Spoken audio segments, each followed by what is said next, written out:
Hey people, welcome to the Run Testers and to the first run in the snappily named Merrell MTL Adapt Matryx. This is a massive stack trail shoe, as you can see. It's got a midsole that's been specifically tuned to cater for ultras 50k up to 160k or 100 miles. For this first run, I haven't quite gone that far, though if you watch the channel, you'll know that may well happen at some point in the review. In the meantime, here's how I got on that first run.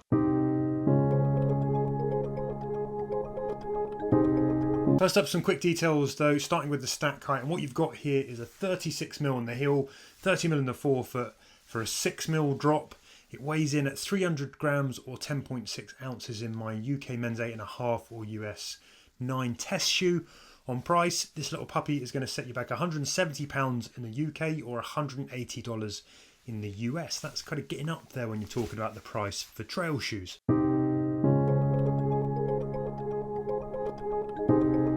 Moving on to a quick shoe whip round then, and what you've got here is a max stack trail shoe that uses Merrell's FloatPro Plus foam. That's been designed with a soft core for comfort, firmer sidewalls though to bring stability and responsiveness. It's a big old stack here. Up top you've got a single layer matrix upper that has Kevlar thread and some polyamide in there for uppers that shoot for that magic combo of being lightweight, breathable and durable. There's a mesh lining in here as well to try and help keep the foot cool and dry. Got big padded heel collars. Got an elastic lace keeper as well that helps secure those laces out of the way. Got some 3D printed TPU overlays in these big wear zones, a bit of extra protection, beef up the durability. When you flip them over, you've got a Vibram Mega Grip outsole with 4mm rubber lugs here. And those come in quite an interesting pattern. You can see the sort of ridges cut into the shoe as well that I'm pretty sure helps with the overall kind of flex of the shoe as you run.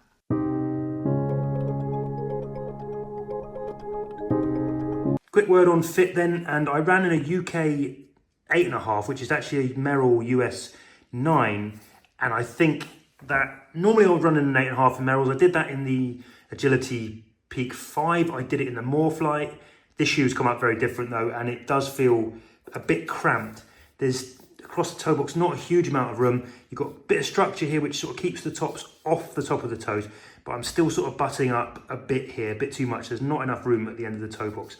And as you move back into the shoe, everything across the midfoot section is quite cramped. I sort of feel that squishing of my little toe up against its neighbour here, which is okay for shorter runs, but because it creates a kind of locked in feel.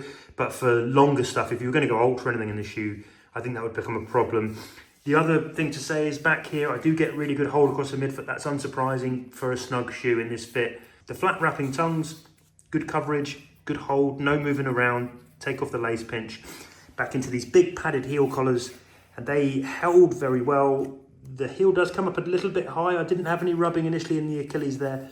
Don't know how that's going to cope when you're sort of on steeper downhills where maybe you're going to get a little bit of extra kind of roll in from that heel collar. But overall, those held well as well.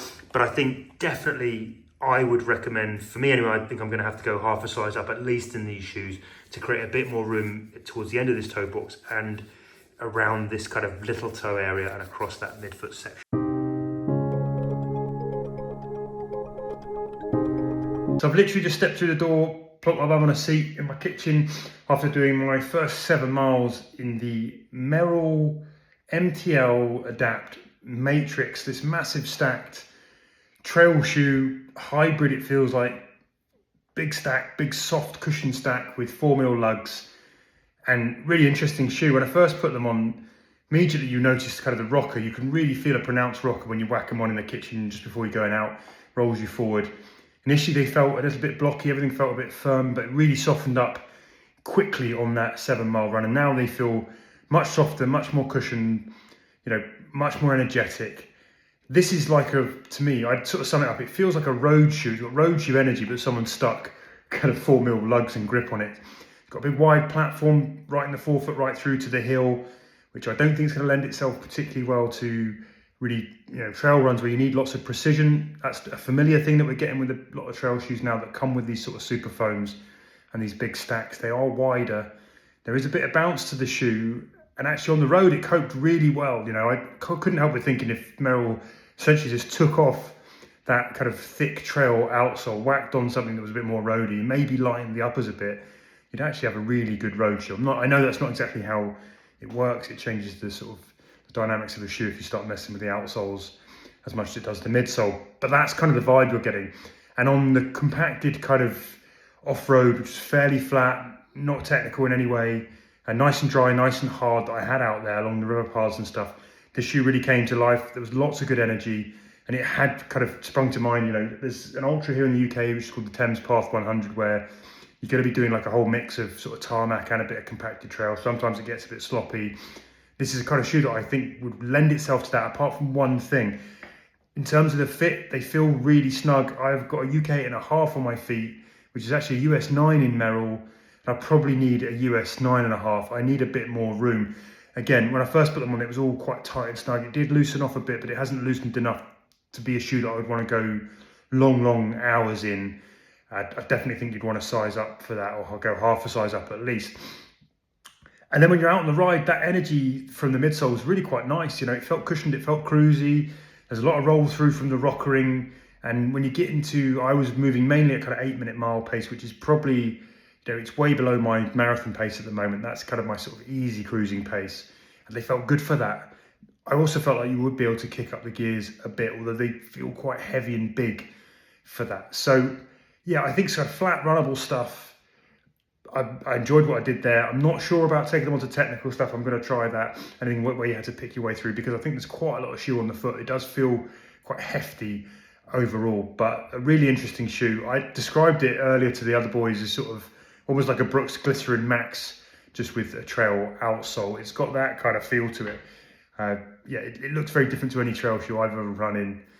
And yeah, I wasn't expecting to really like it, but actually for what I just did, it sort of came up okay. It's not perfect, and there are things that I want to sort of test further before I sort of come down with a full positive. I think there are things that I'm overall, when I've run longer miles, and I'm not going to like a whole lot. But for somebody that's doing something slightly different on those first 7 miles, actually, it was actually quite pleasant to run in.